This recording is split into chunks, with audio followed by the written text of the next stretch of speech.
quiero… Espérame, abrimos aquí mi archivo. Antes de empezar con nuestra prédica de hoy, ¿recuerdan mi última prédica sobre la santidad?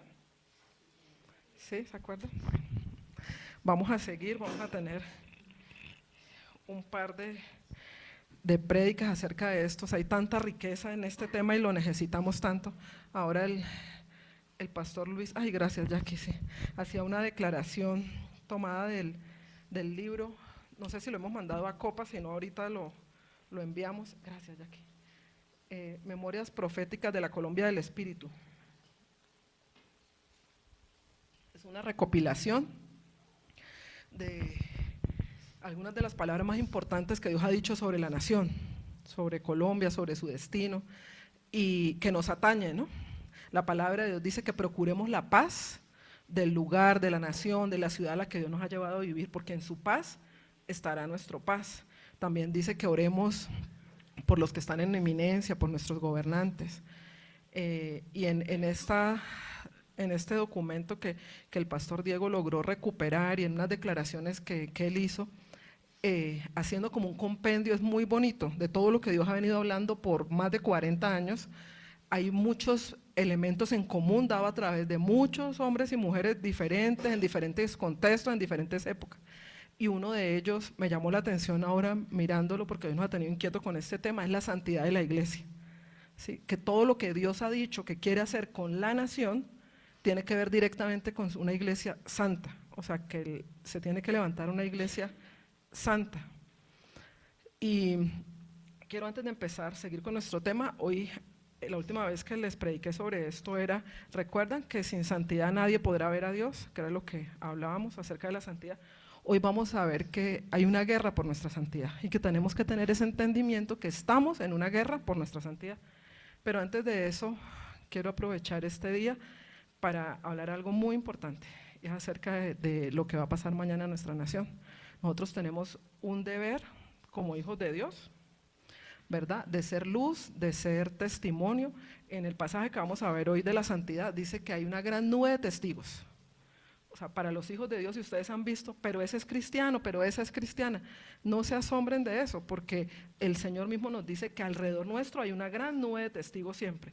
¿Y qué están mirando si nosotros vivimos conforme a la palabra que predicamos, verdad? O sea, que es una demanda y tienen derecho a decir eso, porque eso nos debe recordar que sí tenemos esa demanda de vivir la palabra que creemos, ¿verdad? Y es una demanda en la que estamos trabajando todos los días. Mañana en esta nación hay elecciones, nosotros tenemos, yo les decía, Dios nos dice que procuremos la paz de la ciudad o de la nación donde Él nos ha llevado a vivir.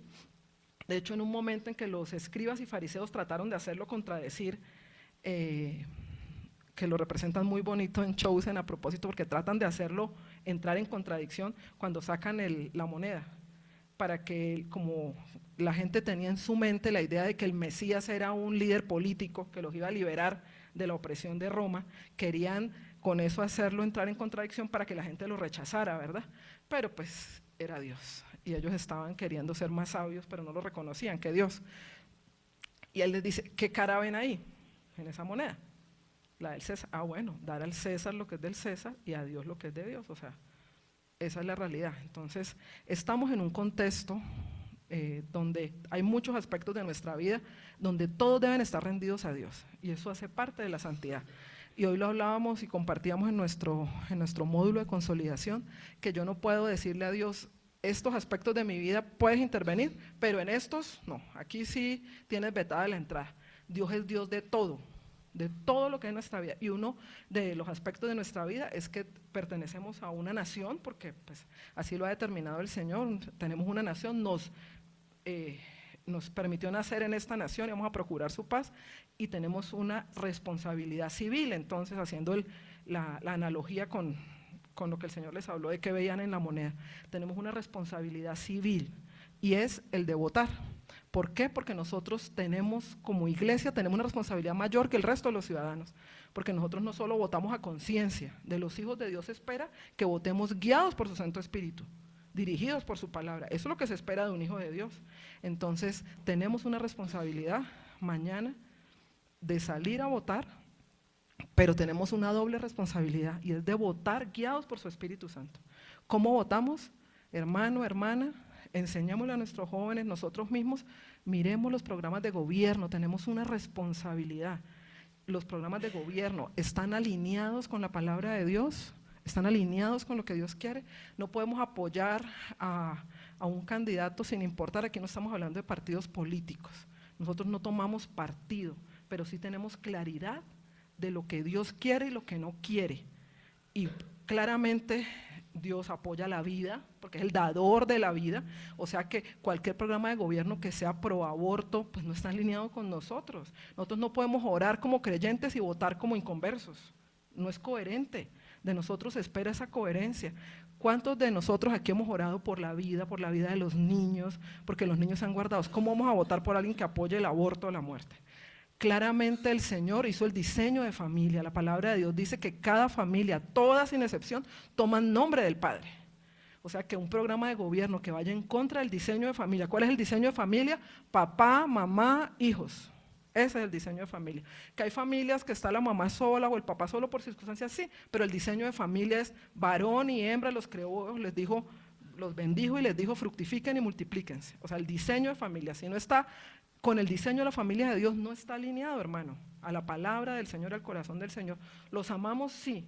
No tenemos derecho a señalar, a juzgar, no, oremos por ellos, pero no podemos votar para que esas sean las leyes que imperen en nuestro país, ¿ok?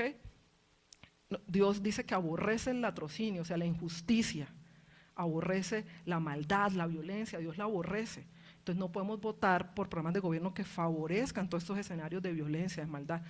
Las drogas, quien apoye el consumo de drogas, por favor, ¿cómo vamos a votar por eso? Si sabemos, creo que muchas familias aquí quizás hemos podido experimentar en nuestra propia familia el dolor de una persona, un niño, un joven que se volvió un día adicto. O sea, es muy doloroso lo que las familias tienen que arrastrar con esto. O sea, la droga, nuestra oración es que se seque la tierra, que no produzca más este fruto maldito, que se sequen los recursos que financian, porque la violencia en nuestro país, iglesia, es financiada por el narcotráfico. Esa es la raíz de la violencia en este país. Entonces, ¿cómo vamos a apoyar un programa de gobierno que apoye, que sea flexible, digamos, con todo lo que genera todos esos negocios ilícitos? O sea, todo, entonces nosotros todo lo podemos pasar por la palabra. No hay ningún aspecto que al Señor se le haya pasado por alto.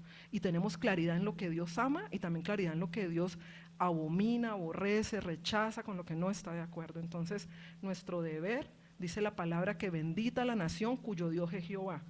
La nación que Él escogió para sí.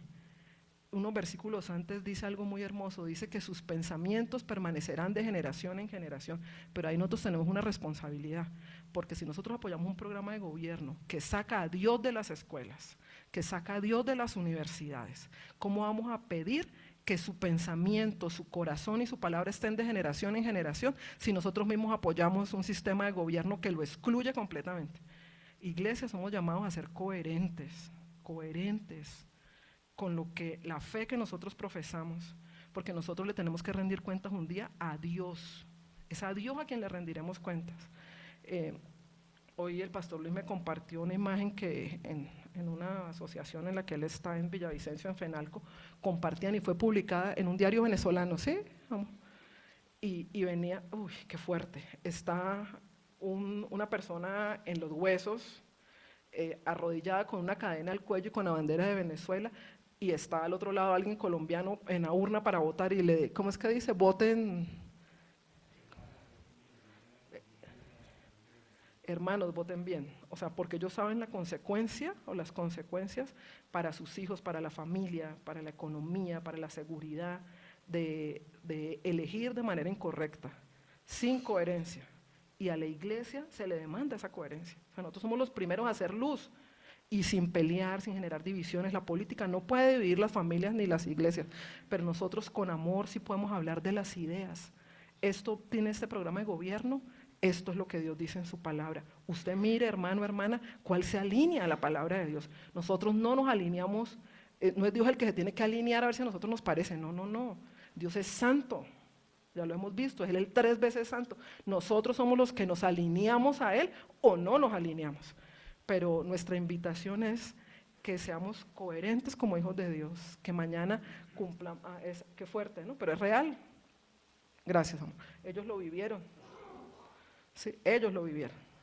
Y lo que yo siempre digo que a mí me causa más dolor, y es que la generación que subió al poder este sistema de gobierno alejado completamente de Dios, mire, en esos sistemas de gobierno como los que han imperado en Venezuela, su religión es la brujería. O sea, ¿qué comunión tiene la luz y las tinieblas? ¿Cómo puede Dios operar en medio de una nación? Si dice que bendita la nación cuyo Dios es Jehová, pues ¿qué sería la consecuencia? Maldita la nación cuyo Dios no es Jehová, y lo estamos viendo, es que tenemos el ejemplo aquí al lado, no es lejos. Bendita la nación cuyo Dios es Jehová, porque es que Él bendice todo lo que hagamos. Pero si nosotros elegimos un sistema de gobierno donde la religión, su fe es la brujería, pues ¿qué esperamos? ¿Sí? Y lo hemos visto, o sea, no es oculto a nuestros ojos. En muchos de los proyectos de ley han tratado de legalizar el satanismo, la brujería, la hechicería, como parte de la fe del país. O sea, lo han intentado varias veces en estos 4 años, en el periodo legislativo. O sea, no podemos ser ajenos y no ver el riesgo tan grande que tenemos. Esa es la invitación. Hace unos años yo vi una publicación del pastor Darío Silva y decía algo muy cierto: oramos porque no dudamos de que todos los que estamos aquí oramos y clamamos por esta nación, pero entonces cuando vamos a votar, votamos como personas que no creen en Dios, ¿sí? De nosotros, ¿qué se espera?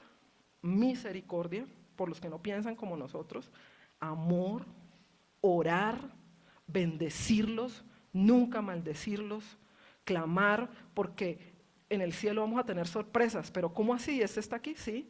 Es que Dios es un Dios de misericordia, de amor, y hoy lo vamos a ver. En esa guerra por la santidad no hay ningún pecado que se excluya, no existen los famosos pecados veniales y mortales, todos son igual de malos delante de Dios porque cortan nuestra comunión con Él, pero todos son igual de perdonables, no hay uno menos, no, este sí lo perdona, no, este sí, yo me acuerdo que a uno le decían, este no tiene perdón de Dios, no, o sea, ¿qué Biblia está leyendo? Dios es un Dios que dice que si confesamos nuestros pecados, nos arrepentimos, nos apartamos, Él es fiel y justo para perdonarnos de toda maldad. Él no hace ninguna exclusión, no hay un asterisco en la Biblia salvo estos, no. Entonces nosotros nos vamos a llevar sorpresas. No sabemos si mucha de la gente que nosotros hoy señalamos y condenamos conoció al Señor en la cárcel, conoció al Señor en un momento crítico. Mire, yo vi el testimonio de un gran evangelista norteamericano. Y cuando él practicaba yoga y estaba metido en la nueva era cuando era joven y en todo ese mundo, y Dios lo empezó a tocar y a llamarlo, a este joven. Y él se había creado una familia católica y él trató de buscar a Dios en lo que conocía y quiso hacerse monje. Y un día dijo, me voy a un monasterio porque yo quiero conocer a Dios, o sea, quería conocer a Dios y empezó a buscarlo. Y nosotros en Cúcuta le decimos pedir cola, ¿sí o no, Jackie? Que aquí le dicen pedir chance, así. Bueno, empezó a pedir chance y le paró un carro en la carretera. Y resulta que era un asesino serial. Y este joven, el tipo le pone seguro y se mete rápidamente como en un bosque y había un lote baldío. Y se mete y pues lo iba a matar y de seguro a violar. O sea, y él empieza, este hombre empieza a clamarle al Señor, Señor, y lo que Dios le pone en su corazón es que le comparta de Cristo al asesino serial que lo quería abusar y matar en ese momento, que le compartiera. Obviamente con mucho temor obedeció, dijo, pues no tenía otra opción, yo estaba ahí, me iba a matar.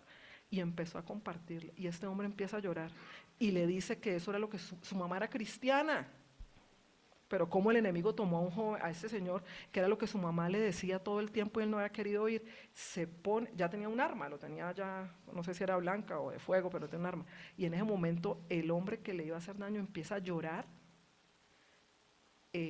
Sí, mi mamá me ha hablado, yo no quiero seguir en esta vida, no sé qué. Le dice que se baje, le abre la puerta, que se vaya y se pone de rodillas a pedirle perdón a Dios. O sea, no sabemos.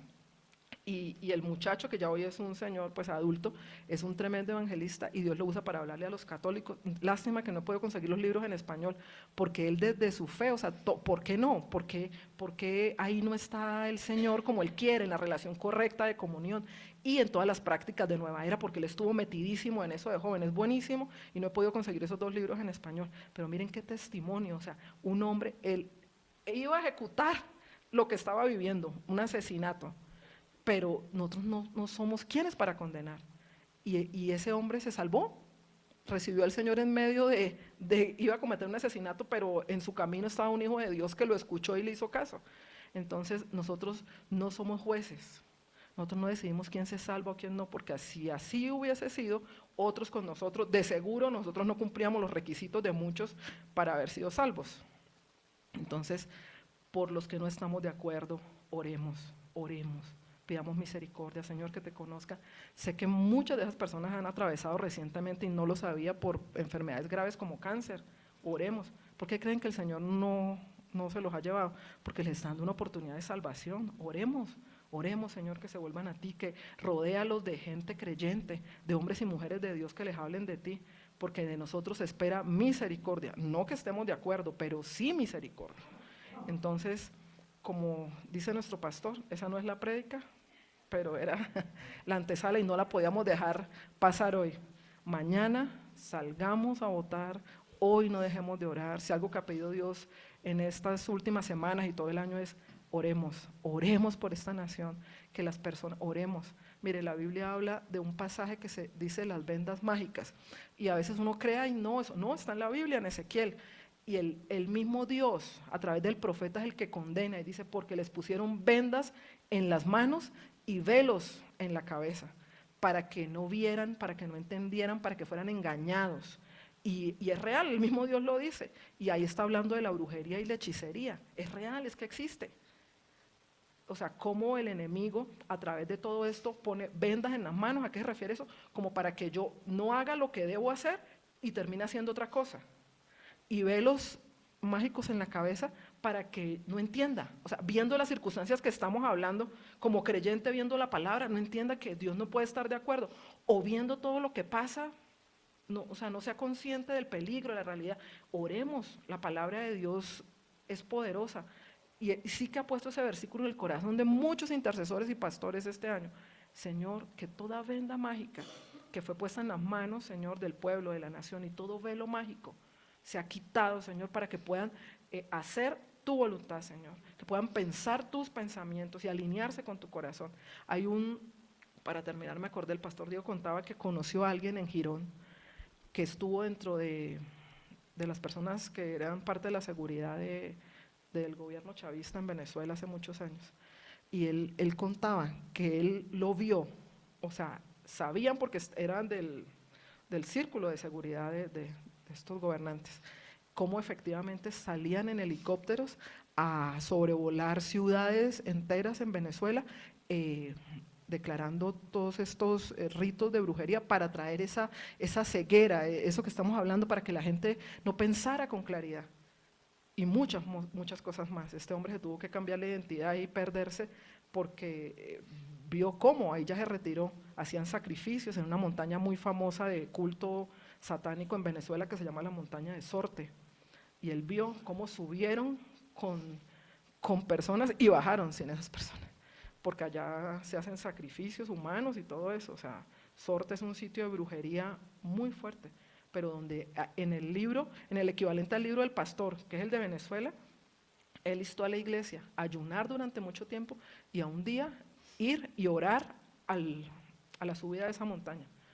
O sea, porque el Señor tenía que derribar todas esas estructuras para que el país pudiera ser libre. Eso viene desde hace muchos años. No dejemos que eso tome fuerza en nuestra nación. Bendita la nación cuyo Dios es Jehová, el pueblo que le ha escogido como heredad para sí. Cuando uno declara el nombre del Señor sobre una nación, significa que uno está buscando un gobernante que tenga temor de Dios. No hay ninguno perfecto, el único gobernante justo se llama Jesucristo, no más.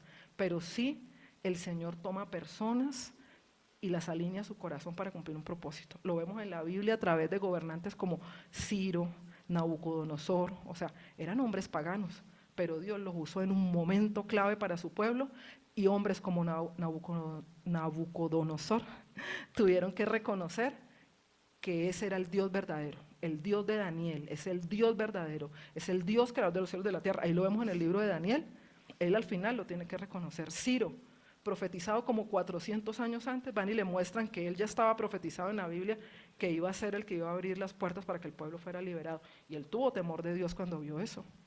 Y obedeció lo que Dios había dicho.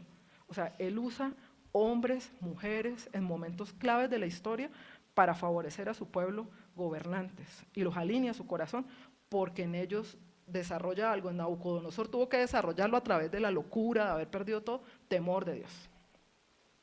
Ciro tuvo temor de Dios a las buenas, solo con ver la palabra creyó.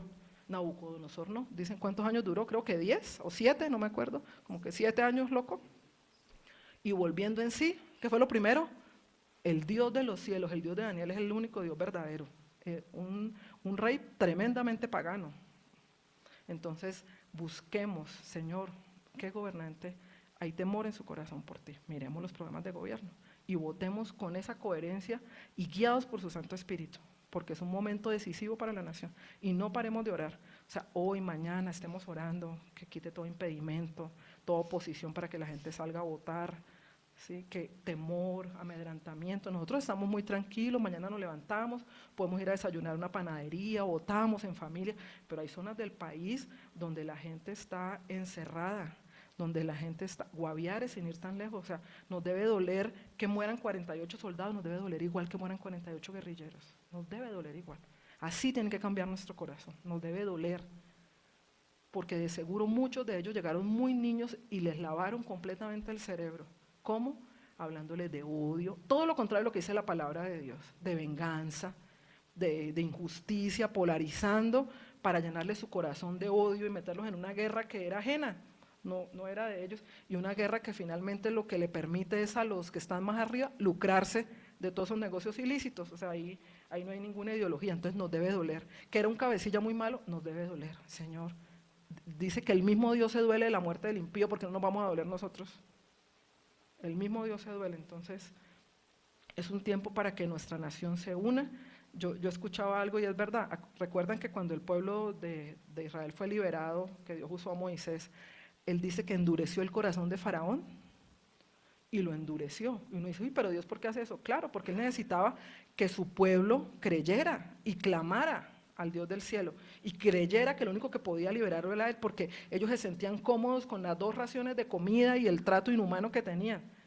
Y tenía que endurecer el corazón de Faraón para que no tuvieran otra opción. Y a veces Dios tiene que permitir eso por amor a nosotros, porque nos acomodamos, estamos cómodos como estamos. Y como no nos incomodan, simplemente la indiferencia viene a gobernarnos. Lo que pasa al lado no nos importa, nosotros estamos bien. Y a veces el Señor tiene que permitir figuras como el presidente de nuestra república para endurecer su corazón. ¿Para qué? Para que el pueblo se una, nos despertemos a orar, nos levantemos a ver las consecuencias de una nación que se está alejando de Dios. No lo permitamos, nuestra nación se tiene que volver a Dios de todo corazón. Y la responsabilidad no está afuera, está aquí, en cada uno de nosotros. A la iglesia es que se le demanda que busquemos a Dios de todo corazón, que invoquemos su nombre sobre esta nación y que vivamos de esa manera. Porque nosotros servimos a un Dios que es santo, que nos pide que seamos santos como Él es santo. Entonces la responsabilidad es nuestra. Una nación está como está su iglesia. O sea que ¿cómo estamos? O sea, una iglesia avivada, una iglesia santa, una iglesia haciendo lo que el Señor nos mandó, pues va a tener que impactar la sociedad necesariamente. O sea, es imposible que la iglesia esté llena del Espíritu Santo y afuera no esté pasando lo que está pasando dentro de una iglesia. Por eso la demanda es con nosotros, con nosotros. Cuando la Biblia dice que la tierra gime, y dice que ¿quién espera? ¿La manifestación de quién? ¿De los gobernantes? ¿De los poderosos? ¿De los ricos? ¿De quién espera la tierra la manifestación? ¿Qué dice? La tierra gime y aún espera la manifestación de los hijos de Dios. O sea, la tierra misma, la tierra entera, la creación, espera la manifestación de los hijos de Dios. O sea, que nosotros nos levantemos llenos del Espíritu de Dios a hacer lo que Dios nos mandó a hacer, a vivir de la manera que Él nos mandó a vivir. La creación entera está esperando la manifestación de nosotros. Las naciones están esperando. Los grandes avivamientos registran que la sociedad fue transformada, las culturas fueron completamente transformadas. ¿Y quién se levantó? ¿Quién se despertó?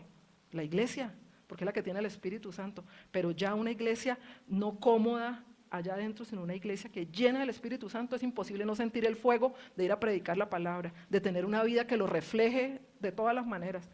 Cambió sociedades. Los grandes avivamientos han acabado el delito, cárceles vacías, han acabado han acabado hasta culturas enteras. Mire, en Inglaterra, en un país minero, ¿dónde fue el avivamiento? Gales, en Gales, que era parte del Reino Unido, digamos que la fuente económica más fuerte era la minería. Y dentro de esa cultura, a los mismos animales se les había educado para que hicieran su trabajo en las minas, estamos hablando en principios de siglo, ¿no? Entonces eran caballos que tiraban los carruajes de las minas y todo eso adentro, los carros en los que llevaban el carbón y demás, era con groserías, todo eran vulgaridades, era la cultura. Y ya los animales los educaron fue así, a través de groserías, de vulgaridades, era que obedecían las reglas. Cuando viene el gran avivamiento de Gales, que empezó con jóvenes, con un joven que oró y le dijo, dame a mi nación entera o me muero. O sea, ese era el dolor que él sentía por su nación, la manera en que él se identificaba con su nación. Señor, dame la nación entera o me muero. O sea, él no estaba pidiendo por él. Mire que cuando uno está lleno del Espíritu Santo, los deseos egoístas mueren, porque uno se alinea a lo que Dios quiere, no a lo que yo quiero. Y oraba de esa manera, doblégame, Señor, dame la nación entera o me muero. Y empiezan a unirse las otras personas. Y tuvo tal transformación que ya los mineros dejaron de decir groserías, porque hubo tal despertar y avivamiento en Gales que obviamente sabían que eso no le agradaba al Señor. Y tuvieron que reeducar a los animales, porque ya los animales no entendían. No entendían cuando les daban las órdenes porque los habían educado, adiestrado, era con groserías, con vulgaridades. Y se cambió tal la cultura de todo que hasta la manera de generar la fuente de ingresos más importante de ese momento, que era la minería, tuvo que cambiar. Hasta los animales tuvieron que ser reeducados. Mira hasta dónde llega, porque la creación gime la manifestación de los hijos de Dios. Cuando los hijos de Dios llenos del Espíritu nos manifestamos, todo tiene que ser transformado. Nada puede quedar igual. O sea, la geografía espiritual tiene que cambiar en una nación, el lenguaje, la manera de relacionarnos, la manera de hacer política, la economía, porque Dios viene y da ideas. O ustedes no miran a Israel y dicen, Señor, ¿cómo pudiste cumplir en un desierto donde no había nada? Él dijo desde Isaías, estamos hablando casi 3000 años atrás, que el desierto iba a florecer. Miren a Israel, ¿qué le ha dado? La sabiduría. Ahora ellos llevan por el mundo la manera de extraer agua, son los israelitas los que tienen la tecnología, la técnica para en los lugares más remotos saber cómo logran extraer agua. Los cultivos en las condiciones más adversas, con los famosos kibutz y toda la forma en que ellos cultivan con invernaderos y todo. ¿Quién les dio la ciencia y la sabiduría? Dios, para cumplir su palabra. La defensa, están rodeados por 7 enemigos mucho más grandes, más fuertes que ellos, pero les ha dado. ¿Quiénes son los pioneros de la defensa en el mundo entero? Los israelitas, porque Dios les dio la sabiduría y la ciencia, los más grandes premios Nobel, la medicina, química, física. O sea, uno dice, increíble, bendita la nación cuyo Dios es Jehová, bendita, porque es que Él nos va a dar la forma, la solución, las ideas, las estrategias para que todo cambie, pero la responsabilidad la tenemos nosotros, iglesia, nosotros nos lo tenemos que creer, somos nosotros los llamados, y empieza por esa santidad. O sea, ¿cómo yo vivo? ¿Cómo yo vivo? ¿Estoy reflejando a Cristo? ¿Estoy siendo luz? ¿Estoy siendo sal? Porque recuerden que vamos a repasar unos elementos básicos de la prédica pasada para recordar lo que es santidad y entender por qué decimos que estamos en una guerra. Espérame, me devuelvo. Aquí algo que dice inicio, pero en el mío no funciona muy bien.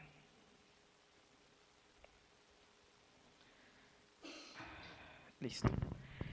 Veíamos hace ya casi un mes qué es la santidad, ¿no?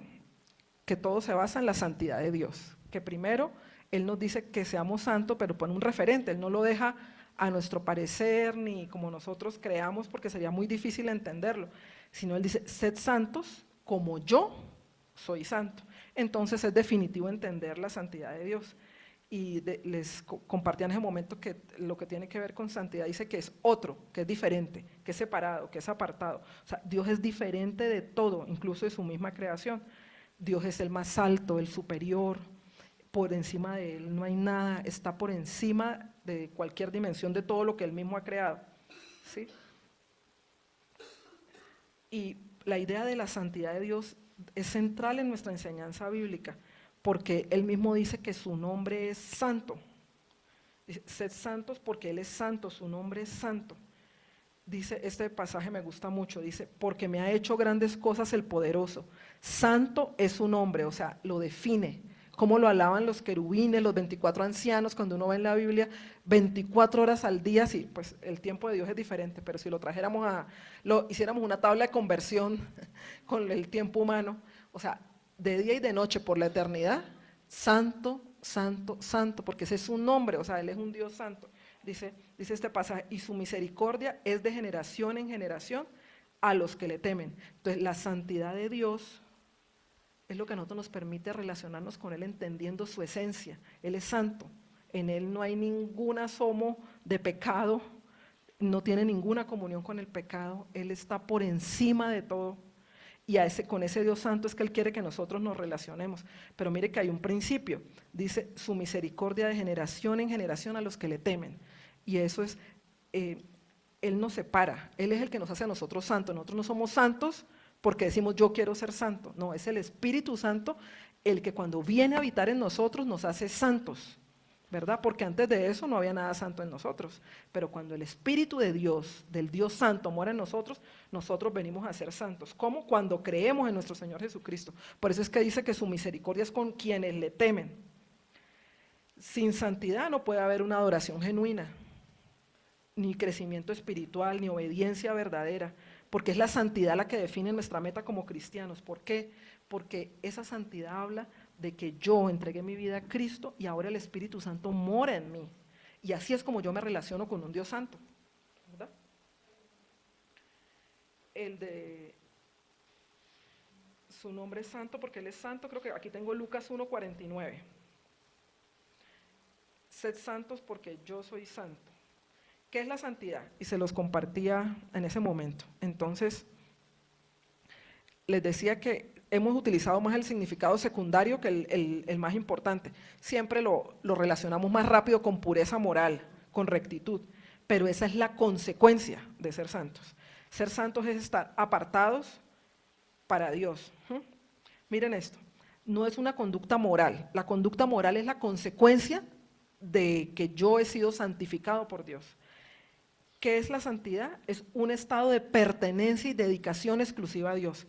Por lo tanto, ahora mi conducta, mi manera de vivir es consecuencia de esto. O sea, yo soy santo porque dice la palabra que yo tengo el sello del Espíritu, yo fui separado, yo le pertenezco y ahora yo decido, porque ahí hablábamos, entra mi voluntad, dedicarme a Dios. ¿Qué es dedicarme? Que cada área de mi vida yo se la entrego, yo me consagro a Él. Por lo tanto, la santidad es la evidencia de mi fe y de mi salvación. ¿Por qué? Porque la santidad demuestra que yo le pertenezco a Dios. Si santidad es ser separado, apartado por Dios con un propósito divino, cuando yo llevo una vida de santidad, cuando mi conducta está alineada a eso, ¿yo qué estoy dando con eso? Evidencia de mi fe, lo que hablábamos ahora. Ese es el testimonio de mi fe. Yo doy evidencia al mundo entero de mi fe porque llevo una vida de santidad. ¿Qué demuestro con eso? Que yo efectivamente le pertenezco a Dios, que sí vivo en ese estado de pertenencia y dedicación exclusiva. Como les decía, nosotros no nos hacemos santos porque queremos, es el Espíritu Santo el que nos hace santos. Dice en 1 Corintios 6:11, algunos de ustedes antes eran así, ahí está describiendo pues cómo éramos sin Dios, pero fueron limpiados, fueron hechos santos, fueron hechos justos ante Dios al invocar el nombre del Señor Jesucristo y por el Espíritu de Dios. O sea, antes del Señor, pues nosotros dice la palabra que vivíamos en nuestros delitos y pecados, estábamos muertos, pero cuando fuimos limpiados, fuimos hechos santos. Y me gusta muchísimo este pasaje, cuando invocamos el nombre del Señor Jesucristo, o sea, cuando creímos y por el Espíritu de nuestro Dios que ahora habita en nosotros. Ahí fuimos hechos santos. En ese momento nosotros somos justificados. ¿Qué significa eso? Que el único justo, que es Jesucristo, cuando nosotros creemos en Él, nosotros accedemos a esa justificación. Yo ya no soy ese pecador que estaba lejos de Dios, sino que ahora cuando yo creo en el Señor Jesucristo, viene sobre mí ese profundo arrepentimiento porque lo reconocí a Él primero como mi Señor y Salvador. Y entonces mis pecados me son perdonados y yo soy hecho santo. En 1 de Pedro 1:2 dice, Dios Padre los conocía y los eligió desde hace mucho tiempo y su Espíritu los ha hecho santos Como resultado, ustedes le obedecieron y fueron limpiados por la sangre de Jesucristo. Es el Espíritu el que nos convence de pecado, es el Espíritu Santo el que nos redarguye, el que nos da testimonio de Cristo, y cuando nosotros invocamos el nombre de Dios por el Espíritu Santo, ahí es que somos hechos santos. Pero también les decía, o sea, somos hechos santos en el momento en que nacemos de nuevo porque le entregamos nuestra vida al Señor Jesucristo. Pero también es un estilo de vida. O sea, la santificación es un proceso donde ya depende de mi deseo de verdad dedicarme al Señor, o sea, de permitirle que Él irrumpa en todas las áreas de mi vida y empiece a exponer, y Él lo hace, lo hablábamos hoy, con un amor. Él no acusa, Él no señala, pero sí me expone a mí frente a la palabra de Dios. Por eso es que necesitamos ir a la palabra, que dice que es como un espejo. Yo empiezo a ver, la palabra dice eso, pero yo no estoy viviendo así. Señor, ¿yo cómo hago? Vuelvo y miro, Señor, tú dices que yo bendiga a mis enemigos y yo los estoy maldiciendo. Señor, tú dices aquí que yo honre a mi padre y a mi madre. Señor, que yo demuestro mi amor si te obedezco, que la evidencia de que yo te conozco es que yo te amo a ti, pero lo expreso en el amor a mis hermanos. Y cada palabra va entrando y me va confrontando, o sea, expone mi corazón, expone mi pecado, expone qué tan desalineado estoy con la voluntad de Dios, pero lo hace de una forma hermosa, porque Él no acusa, Él no señala, Él nos convence de ese pecado por su palabra y por su espíritu. Y entonces nosotros empezamos, no, yo estoy desalineado, entonces Señor, ayúdame en esto. Señor, enséñame yo cómo perdono, cómo amo a mis hermanos, cómo, Señor, te ofrezco mi cuerpo como sacrificio vivo. Señor, yo tengo luchas en esta área. Señor, yo te hago un pacto con mis ojos, lo que ven. Yo te hago un pacto con mi boca, lo que yo hablo. O sea, y empieza la palabra y el Espíritu a traer esa transformación en nuestra vida. Pero ¿de qué requiere? De su y mi colaboración. O sea, hay gente que puede pasar la vida sin avanzar tristemente porque no permite que el Espíritu Santo nos confronte y ser expuestos a la palabra de Dios, y eso no es lo que queremos. La salvación es gloriosa y solo la recibimos por gracia, y ahí fuimos hechos santos, pero el proceso de santificación sí requiere de mi disposición, de que yo lo permita, de que yo me entregue. Entonces, un cristiano renacido tiene que consagrarse, dedicarse y separarse para Dios y a su voluntad. Eso implica que yo debo dejar de hacer lo que yo quiero y entender qué es lo que Dios quiere para yo vivirlo. Mire, me gustó tanto esto, lo saqué textual de un comentario, dice, entonces, o sea, cuando yo hago eso, o sea, un cristiano renacido, o sea, que nació de nuevo, si yo no he nacido de nuevo, yo no voy a poder hacer esto, porque como dice un comentarista, no me acuerdo quién fue el que dijo eso muy fuerte, es como maquillar un muerto. Si estamos muertos en los delitos y pecados, yo no puedo pretender ser santo en mis fuerzas. Eso es absurdo. Es cuando yo he nacido de nuevo. Dice, un cristiano renacido tiene que consagrarse, dedicarse y separarse a Dios. O sea, yo hago mi parte, pero mire tan lindo es, entonces Dios hará su parte purificando su corazón y volviéndolo santo. O sea, mi parte es yo me consagro, mi parte es yo me guardo, mi parte es yo busco a Dios, y Él entre tanto hace su parte. Purifica mi corazón, me va mostrando las verdaderas intenciones y me va haciendo cada día más santo. O sea, es un proceso en que el Espíritu Santo y yo estamos trabajando, cada uno de nosotros. La vida de santidad tiene una meta, y es ser santos como Él es santo. Esa es la meta, ser como el Señor. Les decía en esa ocasión que la santidad se trata de perseverar, de avanzar y de permanecer. Lo que estamos hablando es un proceso de santificación en el que yo tengo que insistir. ¿Voy a luchar con el mismo pecado muchas veces? Sí, de seguro sí. Pues estaba tremendamente arraigado, 20, 30, 40, 50 años en el mismo hábito pecaminoso, pero cuando uno persevera, ya vimos, Dios hará su parte, dándonos la fortaleza para vencer, purificando nuestro corazón y haciéndonos santos. Y eso es lo que nos permite avanzar en nuestra vida cristiana. Y cerramos con este versículo y lo conectamos con todo lo que vamos a terminar de ver hoy. Y es en Hebreos 12, donde se compara ese caminar cristiano y este proceso de santificación que estamos hablando de una carrera. Pero ¿por qué es una guerra? ¿Por qué estamos diciendo que hay una guerra por nuestra santidad? Y es que les decía en ese momento que la palabra que se usa ahí para carrera no solo se refiere, también se refiere, pero no solo a una carrera atlética. Esa palabra se usa para una lucha, un combate, donde hay conflicto, donde hay pelea, donde hay disputa para conseguir algo. Y es la palabra agora, y tiene que ver con, o sea, tanto como con el atleta que persevera para llegar a la meta, como con aquel combatiente que entiende que tiene que estar en una guerra. ¿Qué pasa si nosotros no entendemos que estamos en una guerra? Pues vamos a estar desapercibidos. Llega uno como quien va de paseo, quien ve a una guerra tiene que entender que hay un enemigo, que hay unas tácticas que lo van a usted a tender una trampa, que el enemigo puede hacer emboscadas, que además hay una estrategia para vencer, pero que además usted tiene un modelo y un vencedor, porque en las guerras, a mí me gustan esas películas de la Segunda Guerra Mundial, me gustan muchísimo los salones de guerra donde se planeaban las estrategias, ¿sí? Y así es en la vida espiritual. O sea, hay un estratega que es el Espíritu Santo, que nos va a decir cómo vencer, y hay un modelo. Ellos tenían referentes en la guerra natural, y descubrían los códigos en los que hablaba el enemigo, porque era importante saber qué estaba diciendo. Nosotros tenemos lo que sería el código fuente hoy en día en los sistemas, la Biblia, la palabra de Dios. Él nos está revelando todo lo que necesitamos saber, pero tenemos al Espíritu Santo que nos da testimonio, dice que Él nos iba a recordar todo lo que el Señor nos enseña. Eso no solo era para los discípulos. Jesús les dijo, el Espíritu Santo vendrá y les recordará todo lo que yo les enseñé. Jesús nos sigue enseñando porque es la misma palabra, y el Espíritu Santo sigue teniendo la misma tarea de recordarnos todo lo que el Señor nos enseña. En el momento en que lo necesitamos, estamos ante esta tentación, estamos en esta dificultad, y Él trae la palabra.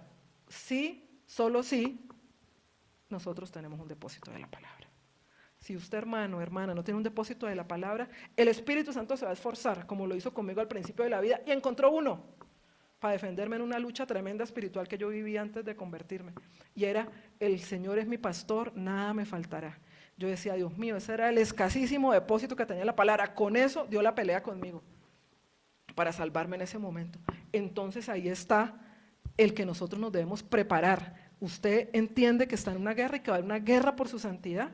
Porque si nosotros queremos ser santos como Él es santo, y si nosotros nos relacionamos con un Dios santo, pues nuestra vida de santidad es la que le agrada a Él, ¿verdad? Es aquella a través de la cual podemos tener comunión. Va a haber toda la oposición que usted se imagine. El infierno no escatima de recursos, el mundo no escatima recursos, nuestra propia carne no se cansa de ser un obstáculo, pero si nosotros no tenemos el entendimiento de que estamos en una guerra por nuestra santidad, y que de esa misma manera tenemos que estar apercibidos y tomar todos los recursos que el Señor ya nos entregó, pues muy fácilmente vamos a poder perder muchas batallas.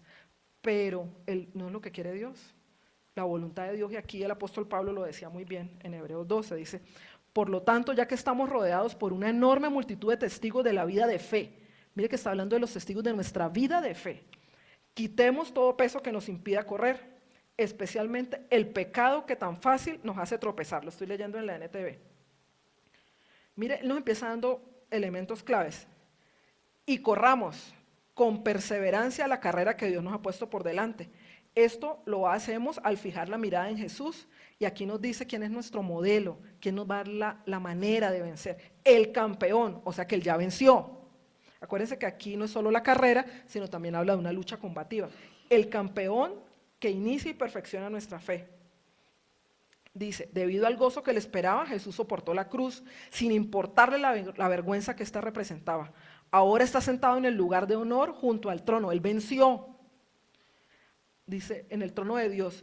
Piensen en toda la hostilidad que soportó de parte de los pecadores. Hoy tuvimos un momento para ver en Consolidación un extracto de una película hablando de cómo fue médicamente la muerte de Jesucristo en la cruz. O sea, piensen en toda la hostilidad. Lo rechazaron, lo escupieron, lo traicionaron. O sea, piensen en toda la hostilidad que Él soportó de parte de los pecadores. Así no se cansarán ni se darán por vencidos, porque nuestra mirada tiene que estar en el que ya venció, en el campeón. Después de todo, ustedes no han dado aún su vida en la lucha contra el pecado. O sea, se nos dice cómo correr esa carrera, y empieza como quítense el peso que les hace tropezar, y es el pecado. Porque en la carrera de la santidad, el pecado es el primer tropezadero, ese peso que nos impide avanzar. Y también nos da la forma en que debemos pelear esta batalla: paciencia, perseverancia. Por eso les decía hace un momento que la santidad se trata de avanzar, permanecer y perseverar en esa vida de fe al lado de nuestro Señor. No es que me equivoqué, me caí y ya no, yo no puedo, yo no voy a avanzar. ¿Seguro? O sea, ¿seguro que eso es lo que el Señor espera de nosotros? No, me equivoqué, vuelvo delante del Señor. La Biblia dice que Él se acuerda de que somos polvo. Él tiene misericordia de nosotros. Nosotros no vamos a sorprender al Señor, ni Él se va a aterrar de que volvemos a pecar. Por Dios nos conoce. No significa que cojamos el pecado como estilo de vida, eso es otra cosa completamente diferente. Pero cuando estamos luchando, Él lo sabe. Señor, me cuesta, pero yo quiero cambiar, ayúdame. Y el Espíritu Santo empieza a darnos por la palabra, primeramente, todas las herramientas, cosas que usted leyó 100 veces, pero léalas, porque es que el Espíritu Santo está esperando que a usted le sea revelada esa palabra y usted diga, aquí estaba la respuesta, y yo he dicho y me he quejado y habla, pero Señor, me la habías dado hace años. A mí me ha pasado con muchas cosas así, y la respuesta es, en una muy clara: ¿quieres ver la paz sobre tu hogar? Guarda tu corazón. Y uno dice, ¿pero qué hago? Entonces uno trata de hacerlo en sus fuerzas, y es que esta lucha combativa, hermanos, no se da como a mí me parece. Ese es el problema, sino como el Señor nos dice. Entonces yo quiero ver paz en mi hogar. Ay, no es que sea más pacífico Alejandro, no es que sea más pacífico Luis, no es que sea más pacífico Gaby. No, el Señor ya me dijo, cuando guardes tu corazón, o sea, paso por alto la ofensa, soy yo la que tengo que tolerar, amar con el amor del Señor. O sea, a veces estamos esperando en los demás se dé el cambio para nosotros justificar y decir que ahora sí vamos a perdonar, que ahora sí vamos a cambiar, que sí vamos a ser agradecidos. No, cuando uno va a la palabra de Dios, y en estos días me lo recordaba, guarda tu corazón, guárdalo. Y uno quiere que sea la manera en que a nosotros nos parece más chévere, pero no es así, esa es la manera de Dios. Pero si no conocemos la palabra, el depósito que va a tener el Espíritu Santo es muy escaso. ¿Cómo podemos avanzar si estamos desnutridos espiritualmente? No podemos. O sea, entendamos que nosotros necesitamos nutrirnos y anhelar y tener hambre de esta palabra, porque esto es lo que nos va a levantar y nos va a permitir pelear esta batalla de nuestra vida cristiana. Dice, corramos con paciencia. Lo que necesitamos es paciencia para terminar lo que hemos empezado, la carrera que tenemos por delante. El Señor está con nosotros en el punto de partida y nos dice, corramos, pero también está al final, en la meta. Habla de algo precioso que veremos en la tercera parte de eso que les quiero compartir, y habla de la corona de vida para que el que ha soportado las pruebas y la tentación. O sea, Él está en la meta para coronarnos porque Él tiene recompensas. Recompensas suficientes la salvación, pero Dios es así de hermoso, Él tiene recompensas para los que perseveran, para los que dice que superan las pruebas y las tentaciones. ¿Cómo? Recurriendo a Él. La paciencia es necesaria, porque no es la paciencia que no hace nada, es la paciencia, Él nos habla del dominio propio, es la paciencia que me lleva a tener ese dominio propio, porque hay una manera de pelear esta batalla y hay una estrategia, y es por el Espíritu. En la carne no vamos a lograr nada en esta guerra por nuestra santidad, es en el Espíritu. La Biblia dice, haced morir pues por el Espíritu las obras de la carne. Y vamos a ver que el que vence, y una y otra vez la Biblia lo dice, es vence por el Espíritu. O sea, usted y yo tenemos que vivir en el Espíritu. ¿Qué significa eso? Darle libertad al Espíritu Santo que mora en cada uno de nosotros para que Él sea el que dirija nuestras decisiones, para que Él sea el que gobierne el destino de nuestra vida, para que alineado su Santo Espíritu nosotros tomemos cada decisión en cada área de nuestra vida. A mí me gusta mucho este pasaje del apóstol Pablo, continuamente está hablando de carrera y batalla. Y el término de la palabra original en griego es el mismo, agora. Dice, 2 Timoteo 4:7, he peleado la buena batalla, he acabado la carrera, he guardado la fe. Ahí ya era un apóstol Pablo anciano, ya estaba claro de que pronto iba a dar su vida por el evangelio. Pero él lo tiene claro, o sea, la peleó, él sabía que era una batalla, que era una guerra por esa vida de fe, por esa vida de santidad que agrada al Señor, pero él pudo decir, he acabado la carrera, he guardado la fe. Eso es lo que se espera de nosotros en el momento en que le demos cuentas a nuestro Señor. Señor, peleé la batalla. Sí, Él sabe que tuvimos momentos de desánimo, de tristeza, pero ya lo hemos visto. Podemos estar angustiados, pero no estamos desesperados. O sea, Él lo sabe, pero qué bueno poderle decir, Señor, terminé la carrera, guardé mi fe, Señor, a pesar de todas las vicisitudes, sé que tú estuviste ahí.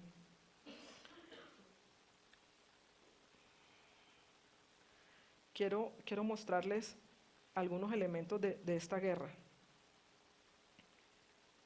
En Hebreos 12 veíamos que el pecado, ¿no? Dice, lo primero que nos dice es, despójense de todo pecado porque es el que les va a impedir correr esa carrera. El pecado, el significado de pecado es errar en el blanco o no dar en el centro. Ese es el significado de la palabra que más se usaba en el Antiguo Testamento para pecado, errar en el blanco. Entonces, ¿qué es el blanco? ¿Cuándo vamos en el blanco? Cuando vivimos reflejando a Cristo, la imagen y el amor de Dios en nuestras vidas. Cuando no hacemos eso, nosotros estamos errando en el blanco. Ya en el Nuevo Testamento en algunos casos también habla de infracción a la ley o anarquía. Cuando nosotros vivimos en pecado lejos de Dios, estamos en anarquía, en rebeldía, porque no estamos bajo la voluntad del Señor. Pero ¿qué dice la palabra?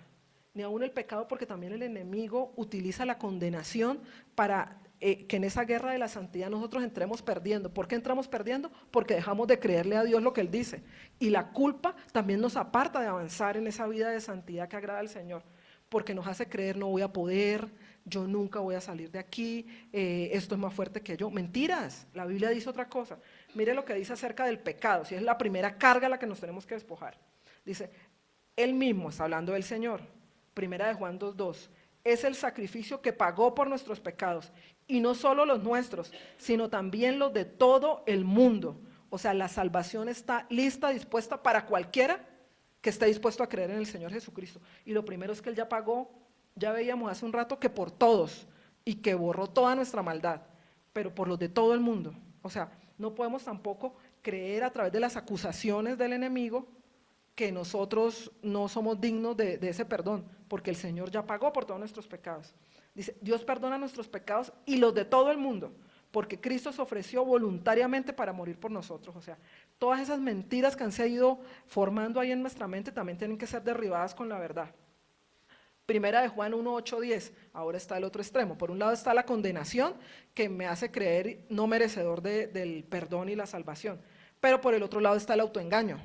En primera de Juan 1:8-10 dice, si decimos que no pecamos, nos engañamos a nosotros mismos. Ese es el otro extremo. Cuando yo me autoengaño, no, yo no peco, no, nos engañamos. Dice, y la verdad no está en nosotros. Pero si confesamos nuestros pecados, Dios nos perdonará. Él es fiel y justo para limpiarnos de toda la maldad. Si decimos que nunca hemos pecado, es decir que Dios es mentiroso. Y eso indica que no hemos aceptado realmente su enseñanza. Eso está en otra versión. O sea, no podemos autoengañarnos de decir nosotros no pecamos, no, seguimos pecando, pero el pecado para nosotros ya es un accidente y no es un estilo de vida. ¿Quién es el que nos redarguye y nos convence de pecado? El Espíritu Santo, Él es el que nos convence del pecado. ¿Por qué nuestro conocimiento, nuestro entendimiento se entenebrece?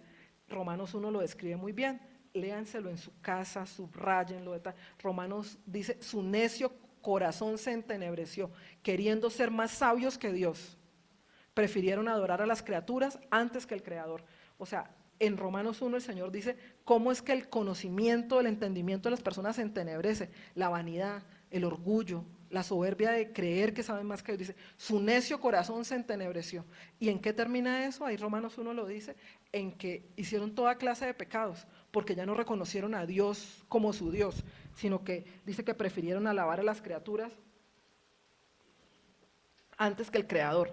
Entonces el engaño del pecado nos lleva a eso, a creer que nosotros no hacemos nada malo. Y uno le pregunta a mucha gente, y ustedes mismos, yo misma, cuando me preguntaban si muriera se iría al cielo, uno se justificaba en las obras, es que yo hago, es que yo soy bueno, y uno no veía la cantidad de pecado que tenía encima de toda su vida. Yo no lo veía. Yo empecé, yo sí, yo soy buena, y uno dice, Dios mío, qué ceguera, porque nuestro necio corazón se entenebreció, porque ya no reconocíamos a Dios, entonces nos creíamos buenos, supuestamente. Entonces necesitamos que nuestros ojos sean despertados, ni la acusación que nos lleve a creer que no somos merecedores de la salvación, pero tampoco el autoengaño que nos lleve a creer que nosotros no pecamos, y por lo tanto entonces no tenemos el deber de arrepentirnos.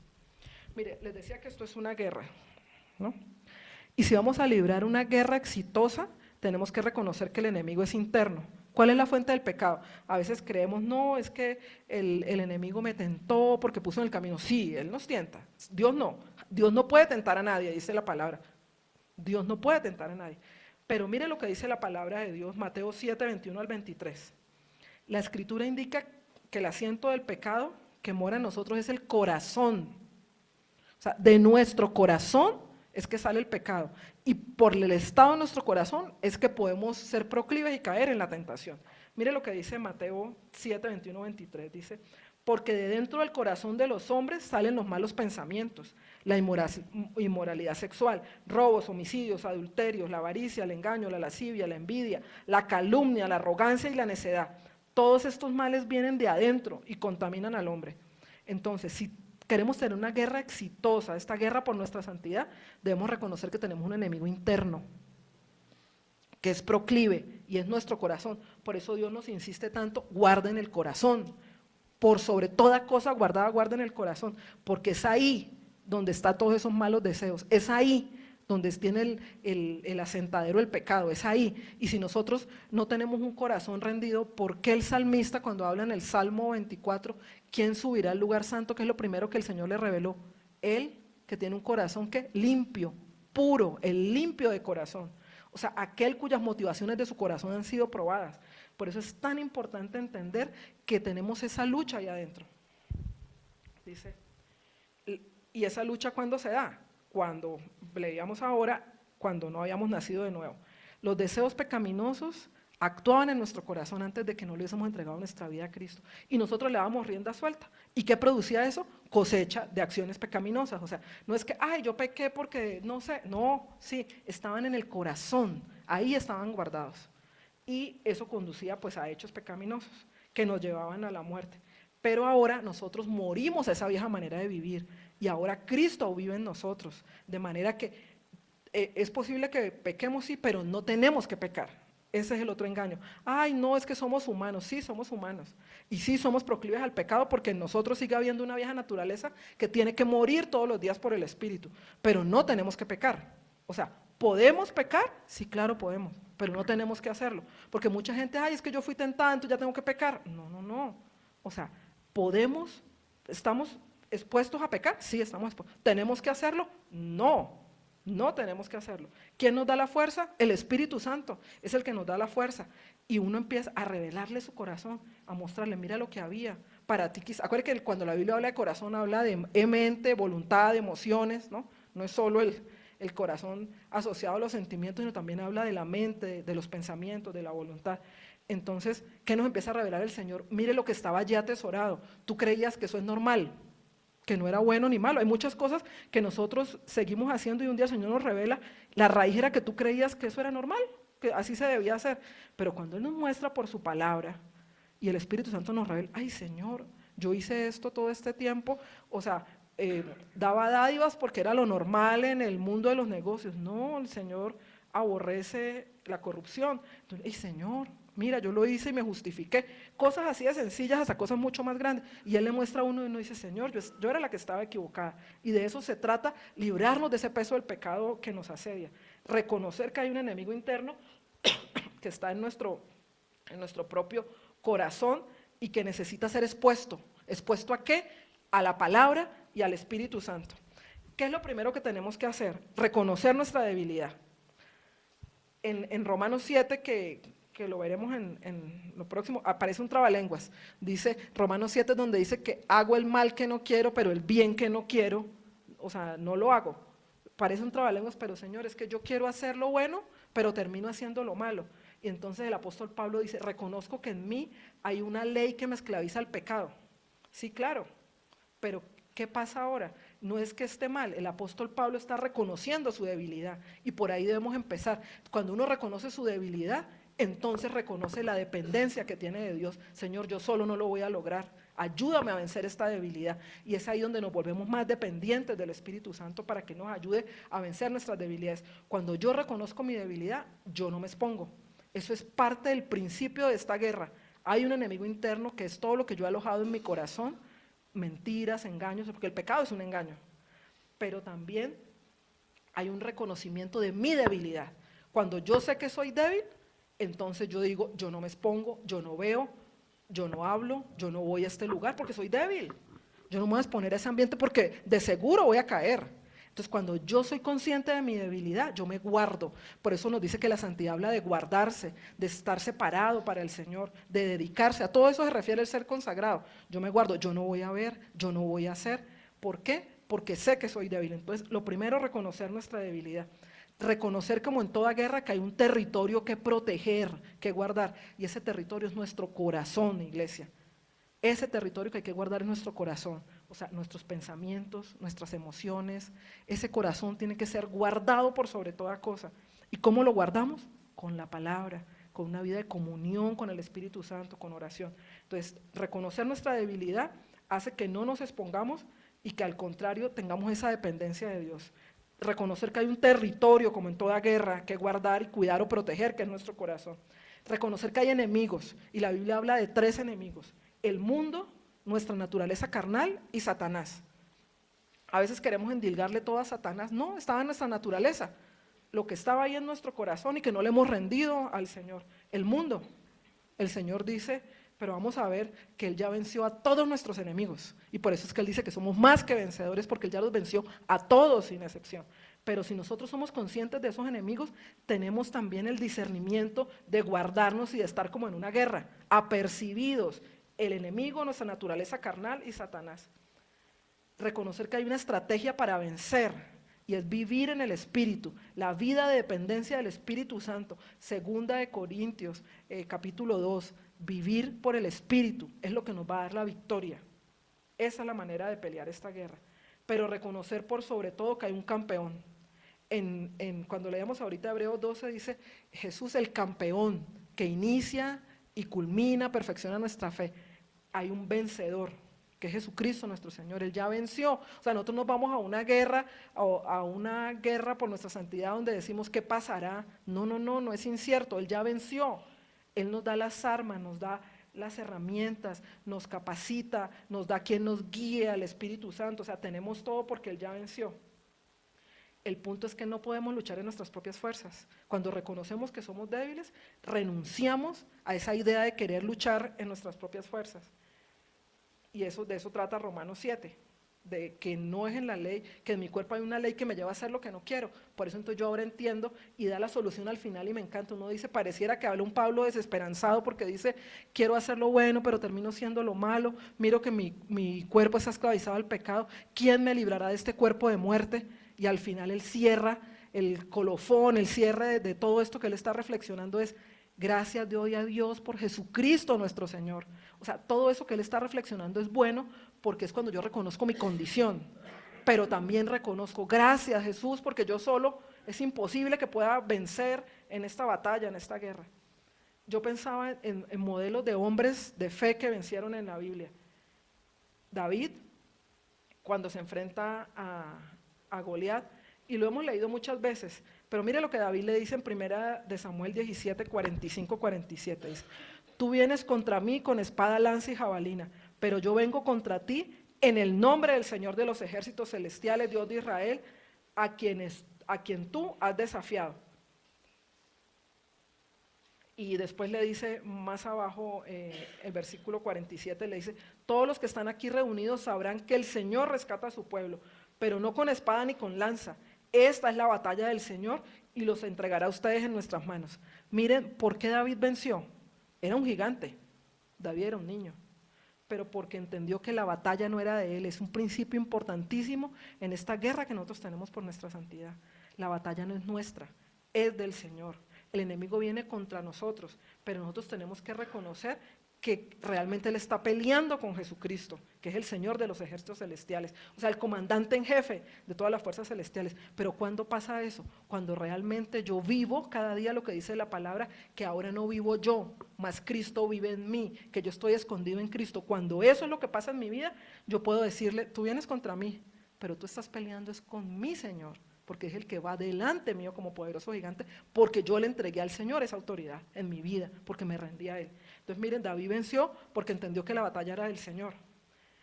Esta que me encanta, segunda de Crónicas 20, el rey Josafat de Judá.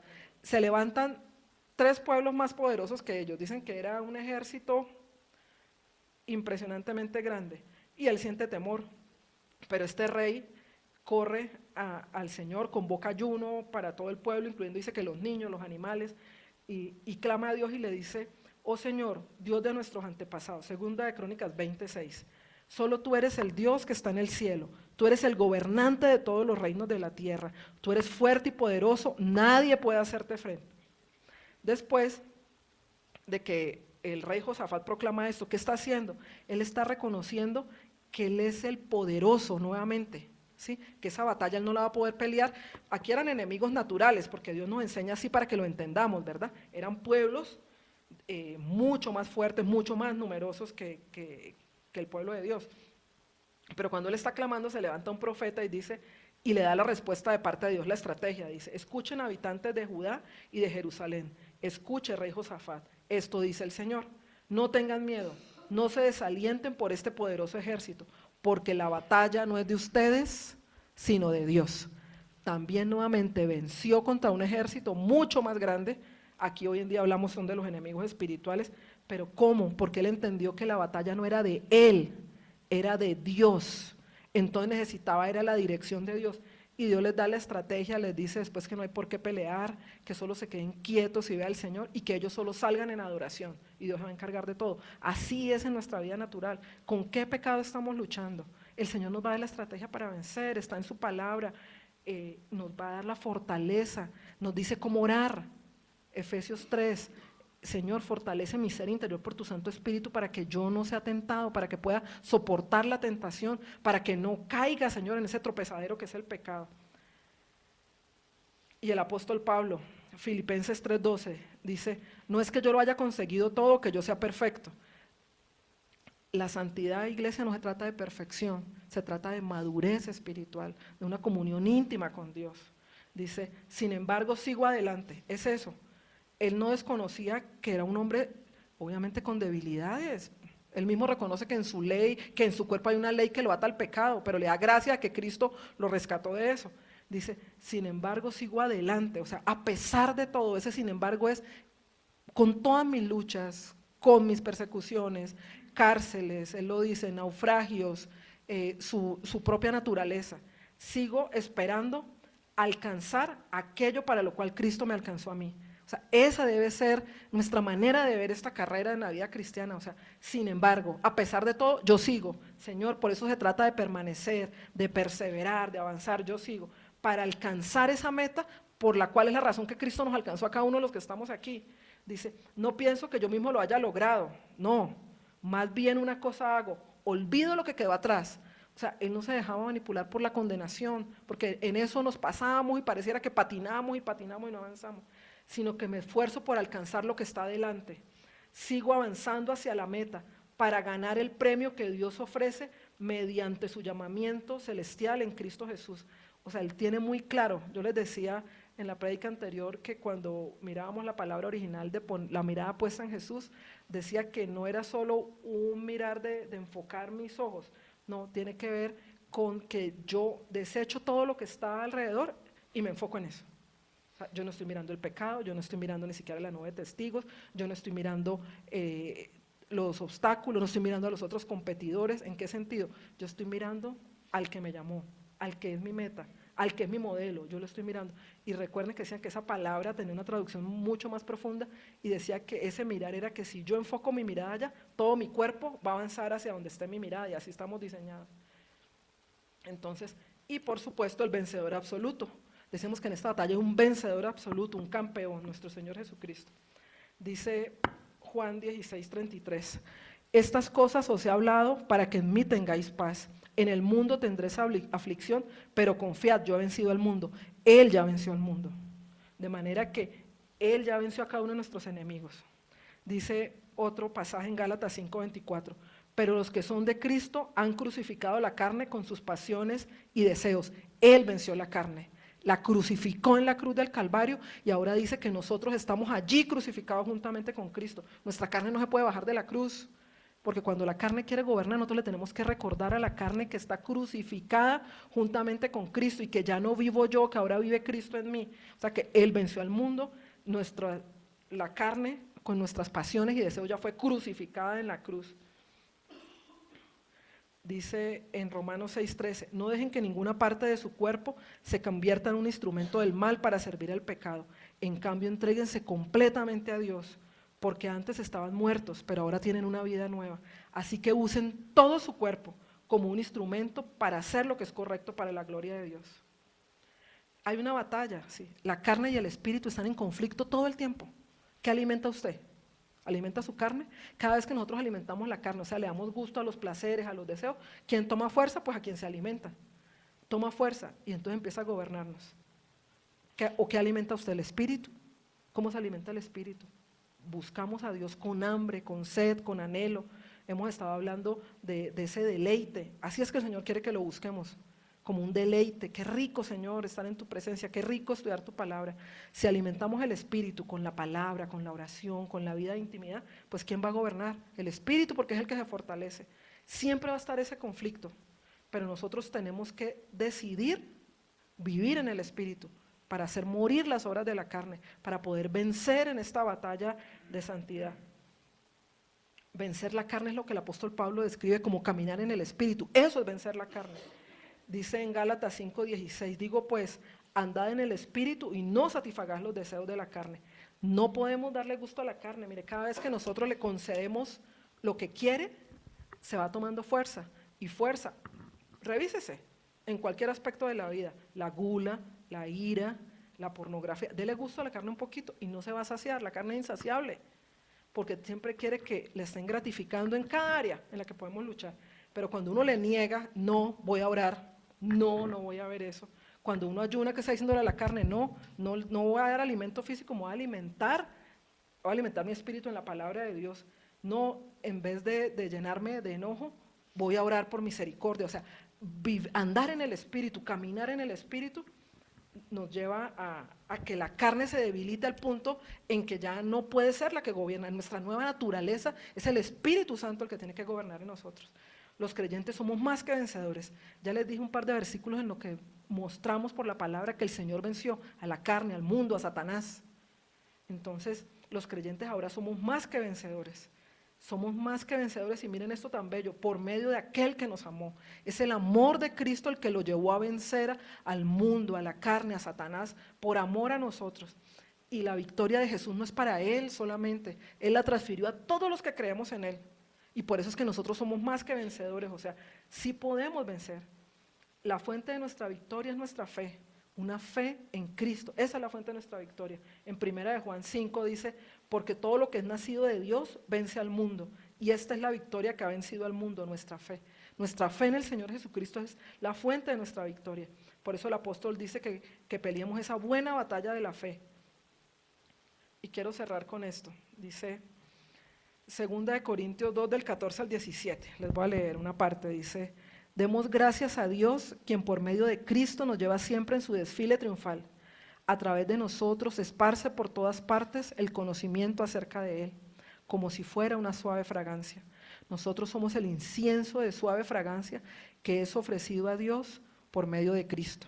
Esa fragancia se esparce entre los que se salvan y entre los que van por el camino de la destrucción. Para los que van hacia la destrucción, somos olor de muerte que lleva a la muerte. Para los que se salvan, somos olor de vida que lleva a la vida. ¿Y quién está calificado para llevar a cabo el trabajo de esparcir el conocimiento de Dios? Nosotros no negociamos la palabra de Dios como si fuera una mercancía, como lo hacen muchos. Por medio de Cristo hablamos con sinceridad delante de Dios y hablamos como enviados suyos. Mire, iglesia, cuando nosotros vivimos esa vida de comunión, de santidad, donde vivimos esa vida en la que voluntariamente queremos, Él ya nos separó, ya lo vimos, nos apartó, nos selló, nos consagró para Él, somos su propiedad exclusiva. Pero cuando nosotros vivimos de esa manera, en ese proceso de santificación, cuando nos disponemos, dice que entonces nuestra vida es esa suave fragancia. O sea, la santidad tiene un aroma, nuestra vida de santidad tiene un aroma, es una suave fragancia que se va esparciendo por donde nosotros vamos, porque hay una nube de testigos, porque lo que nosotros renunciamos, a lo que morimos, también le damos esperanza a otros para decir, uy, mire, esa vida pudo ser transformada, o sea que yo también. O ella pudo encontrar paz, él pudo encontrar paz, sanidad, redención. Ah, yo también, o sea, esa dice, esparcimos la fragancia del conocimiento de Cristo. Qué hermoso que dice muy fuerte, que para los que se pierden es olor de muerte, porque no quieren aceptar el sacrificio de Cristo para salvación, pero para los que se salvan es olor de vida. O sea, nuestra santidad no solo establece nuestra relación, nuestra comunión íntima con Dios, sino que es olor de vida para aquellos que pueden llegar a creer en el Señor. Y cuando empieza este pasaje que les leí de 2 Corintios 2, dice que Cristo nos lleva en su desfile triunfal. En la antigüedad, cada vez que alguien venía de la guerra y había vencido, en la ciudad donde llegaba a celebrar la victoria, había un desfile triunfal donde se esparcían inciensos, aromas, donde la gente iba adelante pregonando la victoria. Y la victoria no era solo de aquel que había traído el botín y que había logrado vencer, sino que todo el pueblo de la nación. Entonces, por eso Pablo hace esa analogía, que él nos lleva en un desfile triunfal. Ese desfile triunfal del que habla la palabra se refiere a eso. ¿Y quién entró en su desfile triunfal? Cristo. Cristo nos lleva en ese desfile triunfal. ¿Por qué? Porque nosotros no fuimos a la guerra, como en el caso de estos desfiles, venían los que habían ido a la guerra, pero ahora eso se ofrecía y beneficiaba a todo el pueblo porque traía paz. Nosotros no fuimos a la cruz, pero Cristo fue a la cruz por nosotros.